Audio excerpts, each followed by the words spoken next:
When I was teaching, we used to do this thing, as a craft career survey that the students would do. They would answer a set of questions and it would say, "Hey, you would be good as a window glazer," or whatever it is. And so they would just go through, answer the questions, and it'd pop out a result. Welcome to the Construction Technology News of the Week with Trevor Baggett and Nathan Wood. From groundbreaking innovations to industry-shaking updates, this is your Construction Technology News of the Week. Join us with our guest of the week as we dig into the latest news shaping the future of construction. All right, Nathan, what do you have for us today? All right, I plucked this one specifically for Trevor here because he's such an Outbuild fan. I had to bring in another cloud-based planning software, but Planera offers a visual collaborative scheduling solution for free to U.S. universities. So again, kind of a double whammy here for Trevor, but basically, long story short, similar to Autodesk, I think Bluebeam, others have given out free software, which is a very, very smart move in my opinion to have folks coming out of school learning your software. They're going to probably ask for it, and it'll just kind of naturally make its way. So I think it's naturally a smart move. But again, just more of these alternative CPM scheduling softwares that are cloud-based, whether it's Outbuild, whether it's Planera. I do think it's want to give them kudos for making it free to universities. I'd be curious if there were high schools that wanted it, if they would also be able to, because it does say specifically universities here. But ultimately, yeah, I guess, Trevor, I'm curious, your thoughts. Maybe you might want to bug Outbuild and maybe try to do something similar. But also just, the use of software in academia as university or even in high school is how much you feel like that fits in with the overall teaching, today's day and age. Yeah, so actually a part of a little advisory group for construction teachers around North Texas now. One of the teachers, I think he's in Ferris ISD, he put that group together. They're actually looking at bringing in Procore into the school. So they're talking to the Procore so the kids can start learning it then, so that the way they have the experience when they go to the field or they go off to college, and that way you just start learning earlier. Are you trying to reach the innovators and decision makers in construction technology? Then look no further than sponsoring the ConTech Crew. That's right, we're taking new advertisers. Email us at advertising@thecontechcrew.com to learn more. I mean, I'm even thinking you could build your own tech stack as as a project in college where you start with a Procore and you go through their app marketplace and see what other, free apps you can plug in. And as long as you're using your .edu email address, you can do it all for free. The possibilities of what they could come up with of even just interesting workflows or different integrations. I don't know, Jeff, what this makes you think of. Well, I mean, I come from the Microsoft world, right? So, and it was really eye-opening to me because I did Microsoft for years in the corporate world and then went out consulting for a long time. And my first ever school, I was doing budgeting and we were sitting down for the budgeting. And this is back in the day with servers and, versions of Office, et cetera. And I was like, okay, this will be the big chunk. And they were like, oh no, you're buying for a school. Here's the EDU pricing. And here's this education pricing. And I was like, wait a minute. I think it was $25 for a server license. And it was 10 times that, and Office. And I was like, that seems interesting. And my friend looked at me and goes, no, it's not. You're getting them hooked early. You want them coming out, knowing how to use Excel, knowing how to use Word. It was a bit of a fiscal kind of thing in the beginning, but then to your point, Nathan, as I've watched schools and technology grow, the integrations, the ability to link things together, the ability for students to have a different experience, right? You used to have to check the grades, your parents used to have to wait twice a semester, once in the middle and once at the end to find out how you were doing. Now, all those grades, all that stuff goes live so you can see what's going on. And I think Planera and others, by the way, you do hear this a lot from others really trying to push into the EDU space and push into universities. I do think they should be pushing into high schools as well, because it does two things, right? It attracts people to the industry because it's technology forward, right? It's true. They do need to know how to do and the fundamentals of scheduling or the fundamentals of project management, et cetera. But then you really need to know how to amplify them. And you're right, Nathan, as you know, I could see this Skills USA, a project being the most efficient technology stack, right? Like how a team of owners, architects, engineers, this group, maybe 5 people, can use and build a tech stack and prove how it would help and improve the process of building together, right? That would be really cool, but it's going to take them all getting in there.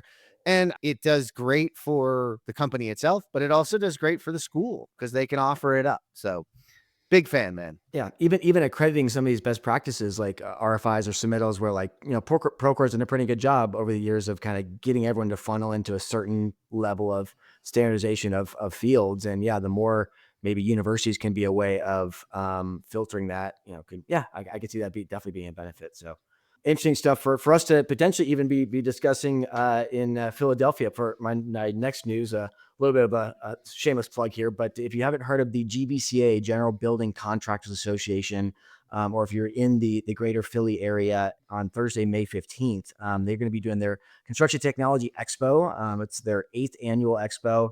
I know I helped during the COVID days in one of the virtual conferences, but I'm excited to be there in person. Jeff will be there with me. We've got a keynote session. We'll be doing a ConTech Crew live podcast there, similar to what we did with ECC down in Colorado Springs. So it should be a great time if you are there locally and looking for an opportunity to hang out with us in person. But again, this stuff will be recorded. It looks like they'll have some virtual education series available. So do check that out. But I guess, Jeff, anything you're looking forward to out there, or anything you want to add?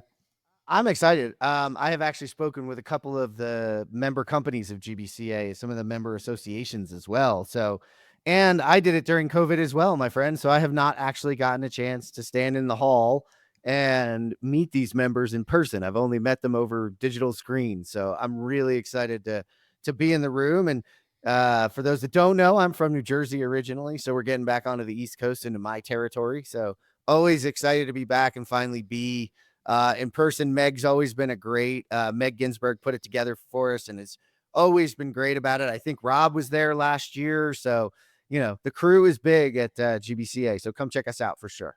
Awesome. And Trevor, you heading up to any conferences upcoming here?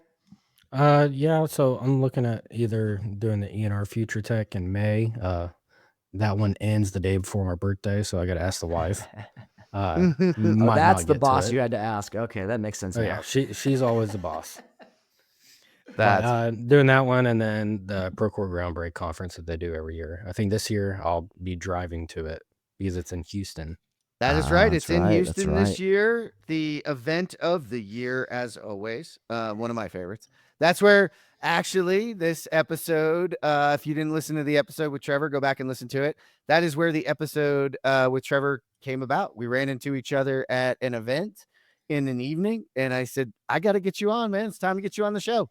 So now he is here. So who knows where we will see you out there. But by the way, I think events are really powerful because this industry is a relationship industry, right? You want to know about the technology, great, come and see him at a booth, but actually come and talk to somebody like Trevor. Come and talk to somebody in the room that's, kind of grinding away at it. And that's where you're going to learn, where these tools can really help you. So awesome to see. Looking forward to it. Can't wait to see you.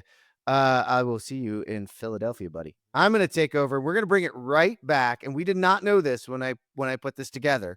We're going to bring it right back to Trevor's home here pretty much. This comes from ktsm.com. This is an interesting one because I'm always searching for like cool news out there about our world, and it's new building construction technology program coming to a college in Marshall, Texas. This is really cool. Texas State Technical College's Marshall campus is bringing on a building construction technology program.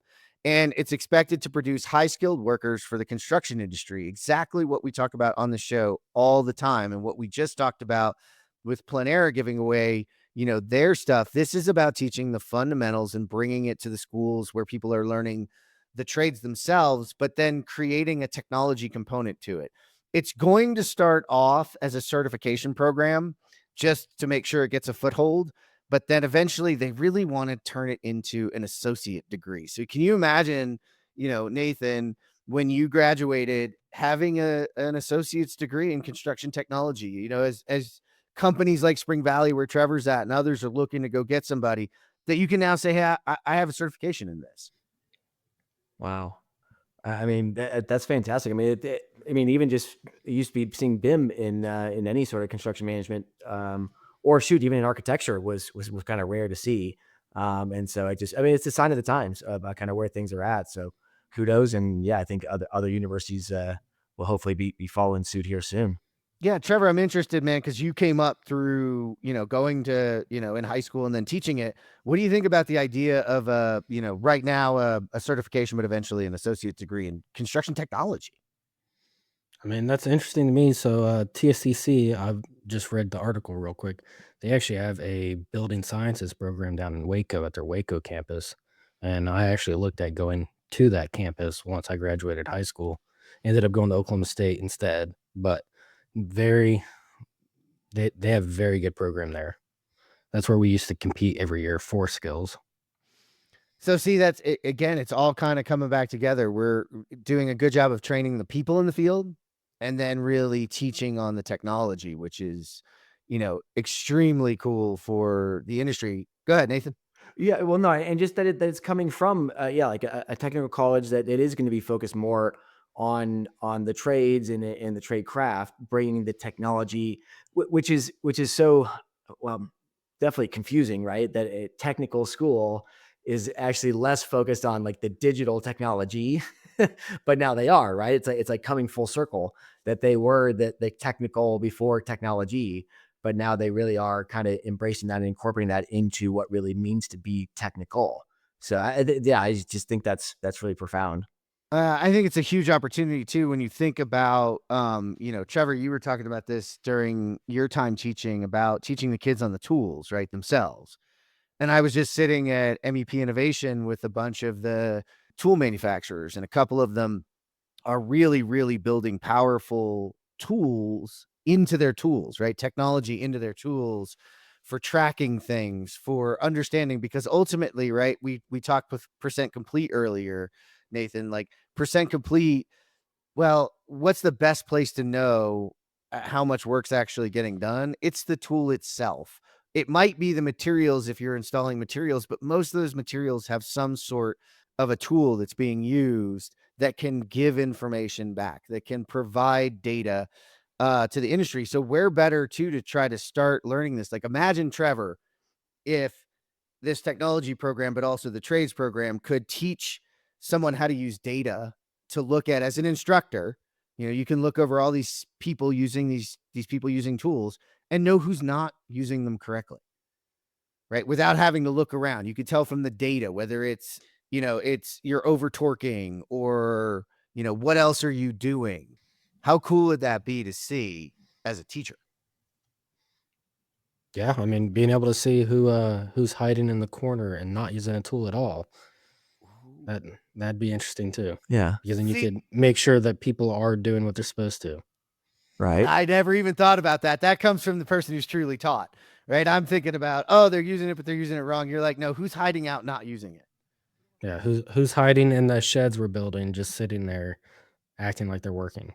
No Yeah. one ever does that, Trevor. Uh, No, and no that's one hides yeah, out. before you're even entering the business world, yeah, you're already kind of trying to figure out like, all right, what are the constructs of how I'm being measured, and but even like kind of flipping the script on that a little bit of like having a whole class on like if all of your tools gave you data about itself, how would you use it to do your job differently? Like let them be creative, because they are young and have that kind of outside the box thinking. Like I bet that class would come up with some really cool ideas on like how you could use data to your advantage and not just be so afraid of it.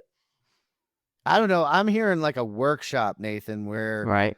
we can like create the fabricate the data and have people try to figure out what might be happening, what might be going wrong, what might we do, and have it be not what you thought it was. Yeah, because it's not a hackathon, it's not software, but it's not just like an idea thought exercise. It's more specific. Yeah, it's like a data exploration exercise. I think we should we should cyber on that. Well, we will, and I'm sure Charlie Dunn's going to hear this one, Right. and there'll be Legos involved in this somehow, and Mentimeter and Hmm. all sorts of fun stuff. If you haven't seen us out on the road lately, get ready. It's been a lot of fun. I'm going to end this up with I'm a little bit going to shake my finger at her because I did not need this darn rabbit hole, but thanks a lot, Tanis. I knew This you'd one's say for Tanis. you. I knew you'd say Tanis. This one's for you. Google releases Grow with Google, the career dreamer site. So career paths aren't always straightforward, but your unique life experiences are a superpower. They're full of valuable skills that employers need. Career Dreamer helps you uncover those skills and explore new career possibilities in a simple and playful way. So, this is a really cool, and it's not fully baked yet. I'm going to be honest, like I play around with it and I went down the rabbit hole, and it's not awesome yet. It certainly took up a bunch of my time, so again, thanks a lot, Tanis. But it triggered some thoughts, Nathan. Can think about the possibilities of career path development. We were talking about this earlier, like just not knowing what's out there and what's possible and what your skills might translate to. I was thinking about this while I did this. I was thinking about this. One of the things I found out from insurance claims. So did you know that the best, the most successful recruitment that a couple of insurance, like car insurance claim people and home insurance claim, that kind of job, where they have found the best place to recruit from? It's bartenders, because bartenders know how to get the whole story. They know how to talk to people.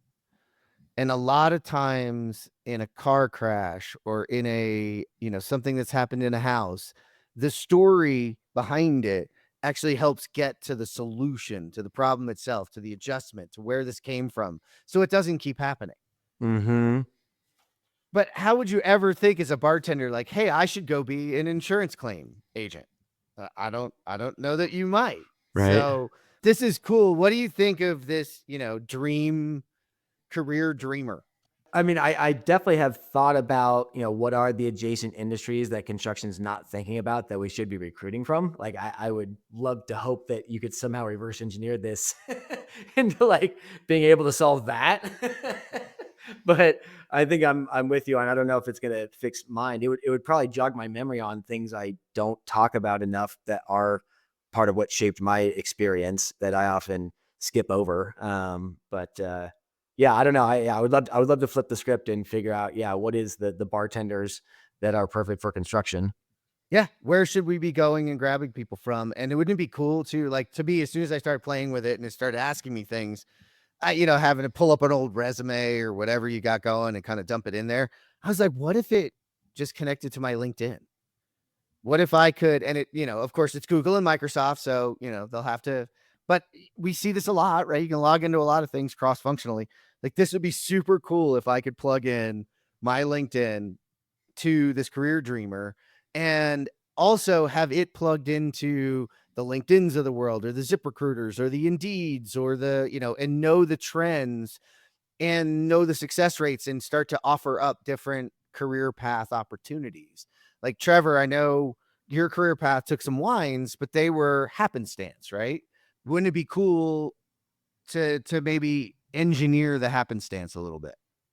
Yeah, this kind of brings back to when I was teaching. We used to do this thing as a craft career survey that the students would do. They would answer a set of questions and it would say, hey, you would be good as a window glazer or whatever it is. And so they would just go through, answer the questions, and it'd pop out a result. See, it was AI before it was AI. I was going to say, we almost went a whole episode without talking about AI. And so on that note, I have to ask Trevor, do you use ChatGPT? Like, are you in that world of, like, do you use it for work at all, or what level of AI usage are you at? So I'm looking into it more, but currently I'm only using it as a note taking app. Okay. So it records all my Zoom calls and it gives me a summary at the end of it, so I don't have to take notes during it. That's always a nice feature, Oh, man. But you know I what? forget that's AI. Like that's so just ingrained in what I use. Like I'm like, oh yeah, I guess that is technically Otter. Yeah, Otter.ai. I'm like, Nathan, it's .ai, it's otter.ai. But now it's like table stakes to what we're all doing, right? Yeah, So right. it's there. And I think that's important, Trevor, because you're a construction technology manager. And, I think treading lightly, using it for what it's good at is important. I think, this is a fun use case, right? I would say not really that dangerous, although, a Steve Jobs, it's not a Steve Jobs. I always say it is, but it's somebody else. If the product is free, you're the product.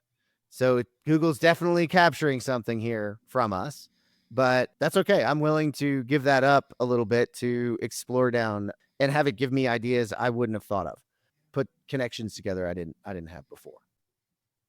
So for you guys who want to go find it, it's grow.google/career-dreamer. You end up not at the tool itself, but you end up at their Grow Stronger with Google's training tools and resources to help you grow your skills, careers, and business. So it actually looks like Google's got some of its own courses and certifications and trainings, and this is an extension of it. So, this is what happens when you find things out and try things out live on the show. You never know what you're going to find. So thanks a lot, Tanis. I probably got another, hour of my day. I'm going to go down this rabbit hole next. So maybe you'll hear about it on an episode going forward. That's the news for the week. Trevor, thank you for sitting down with us. I want to encourage everybody, if you didn't listen to the show with Trevor, go back and listen to it. Fascinating story. Just awesome to finally have you on the show, man. Happy to be here. Nathan Wood, thank you, my friend, for bringing the news, bringing the thoughts, bringing the ideas. It's great to see you. Can't wait to see you in person in just about a week. Oh, thank you, Jeff, for driving the ship, as always. And thank you for tuning in today to Geek Out for the Construction Technology News of the Week with Trevor Baggett and Nathan Wood. To read all our news stories, learn more about our guests, and to listen to this show, visit thecontechcrew.com. This is the ConTech Crew signing out. Until next time, enjoy the ride and geek out.